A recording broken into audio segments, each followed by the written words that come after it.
मैं समय हूं। मेरा जन्म सृष्टि के निर्माण के साथ हुआ था। मैं पिछले युगों में था, इस युग में हूं और आने वाले सभी युगों में रहूंगा। महाभारत टीवी सीरियल का ये भारी भरकम आवाज़ वाला मोनोलॉग तो सबको याद ही होगा। आज हम इसी समय के कुछ जटिल पहलुओं को समझने की कोशिश करेंगे। समय विराट है, इसे समझना मुश्किल है, इसीलिए इंसान ने अपनी सुविधा के लिए उसे बांट रखा है।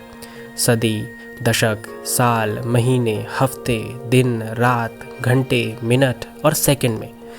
पर पहले ऐसा नहीं था। हमारे लिए समय धरती के सूरज के चारों तरफ और अपनी धुरी पर घूमने से जुड़ा है। पहले लोग सूरज की रोशनी से समय का अनुमान लगाते थे। बाद में कैलेंडर से घड़ियां बनाई गई। इसके बाद क्या हुआ? हमने स्टैंडर्ड टाइम मान लिए ताकि ठीक ठीक टाइम का पता चल सके और दिनचर्या बनाई जा सके। पूरी दुनिया का भी एक स्टैंडर्ड टाइम है जिसे ग्रीनविच मीन टाइम कहते हैं, लेकिन यहाँ हम इंडियन स्टैंडर्ड टाइम IST की बात करेंगे, जिसे आज़ादी से कुछ दिनों बाद 1 सितंबर 1947 से अपनाया गया था। ये होता क्या है, इसकी ज़रूरत क्यों होती है, रोज़मर्रा के जीवन में ये कितना फ़ायदेमंद है, हम इस वीडियो में आगे जानेंगे। पहले देखिए अक्षांश और देशांतर रेखाएं क्या हैं। बचपन वाली भूगोल की किताबों की तरफ लौटते हैं। धरती पर हमने कुछ काल्पनिक रेखाएं खींच रखी हैं। ग्लोब या नक्शे के सहारे इन्हें दिखाया जा सकता है। इन्हें अक्षांश और देशांतर रेखाएं कहते हैं, लैटिट्यूड और लॉन्गिट्यूड। बड़ी रेखाएं अक्षांश हैं और खड़ी रेखाएं देशांतर। देशांतर यानी खड़ी रेखाओं का समय निर्धारित करने में बड़ा रोल है। धरती की पूरी 360 डिग्री गोलाई में एक एक डिग्री के अंतर पर इन्हें खींचा जाता है। हमें पता है कि धरती पश्चिम से पूरब की तरफ घूमती है। अपनी धुरी पर पूरा 360 डिग्री घूमने में धरती 24 घंटे का समय लेती है। 15 डिग्री घूमने में 60 मिनट और 1 डिग्री घूमने में 4 मिनट का समय लगता है। इस घूमने के दौरान कहाँ कितना बज रहा है, ये डिसाइड होता है स्टैंडर्ड टाइम से। अब हम जानेंगे कि आखिर इंडियन स्टैंडर्ड टाइम IST क्या है।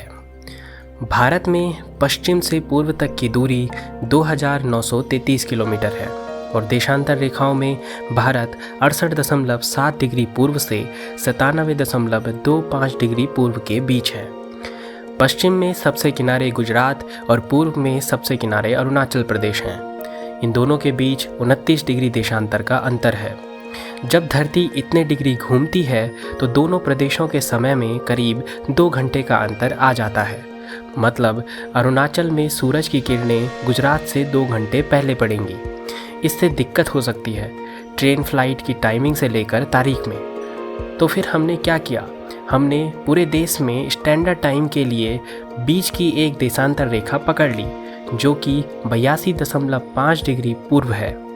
इसके हिसाब से पूरे देश के लिए एक घड़ी सेट कर दी। ये देशांतर रेखा उत्तर प्रदेश, मध्य प्रदेश, छत्तीसगढ़, उड़ीसा, आंध्र प्रदेश से होकर गुजरती है। हमारा स्टैंडर्ड टाइम प्रयागराज, जो कि पहले इलाहाबाद था, उसके पास एक जगह है मिर्ज़ापुर, उससे जोड़ा जाता है और स्थानीय समय की देखरेख के लिए इलाहाबाद ऑब्जर्वेटरी है। इस काम के लिए राष्ट्रीय स्तर पर दिल्ली में नेशनल फिजिकल लेबोरेटरी भी है।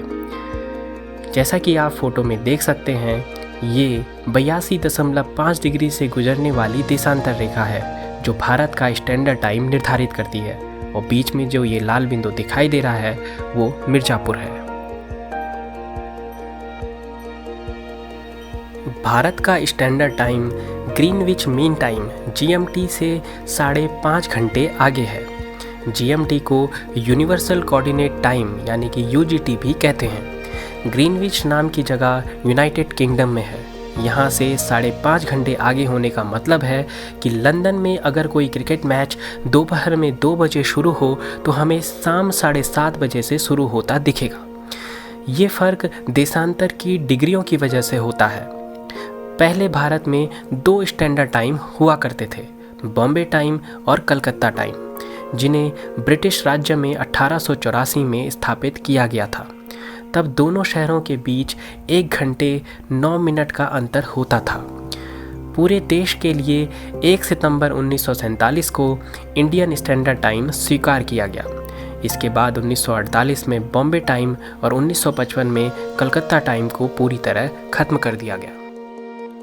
तो आखिर टाइम जोन बने कैसे? 1889 में कनाडा के सर सैंडफोर्ड फ्लेमिंग ने पूरे विश्व के लिए टाइम जोन का कॉन्सेप्ट दिया था। बाद में 1884 में इंटरनेशनल मेरिडियन कॉन्फ्रेंस में 24 घंटे को एक दिन मानने का प्रस्ताव पारित हुआ। दुनिया में 24 टाइम जोन है। स्टैंडर्ड टाइम निर्धारित करने से फ़ायदा ये है कि एक देश के लिए एक ही टाइम जोन हो जाता है, लेकिन कई देशों में एक से ज़्यादा टाइम जोन भी होते हैं। जैसे रूस जैसे बड़े क्षेत्रफल वाले देश में 11 टाइम जोन है। भारत में भी 2 टाइम जोन बनाने की मांग होती रही है। असम के पूर्व मुख्यमंत्री तरुण गोगोई नॉर्थ ईस्ट के लिए अलग टाइम जोन की मांग करते आए हैं। इसके लिए तर्क यह दिया जाता है कि सनलाइट और वर्कफोर्स का सही से इस्तेमाल नहीं हो पाता। नेशनल फिजिकल लेबोरेटरी के council for scientific and industrial research CSIR NPL ने भी 2 टाइम जोन का प्रस्ताव दिया था, पर फिलहाल ऐसा हुआ नहीं है।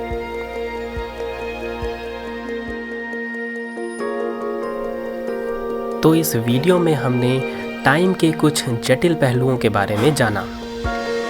उम्मीद है आपको वीडियो पसंद आई होगी। अगर पसंद आई तो इसको लाइक कीजिए, शेयर कीजिए, चैनल को सब्सक्राइब कीजिए और कमेंट सेक्शन में अपने विचारों को लिखना ना भूलिएगा।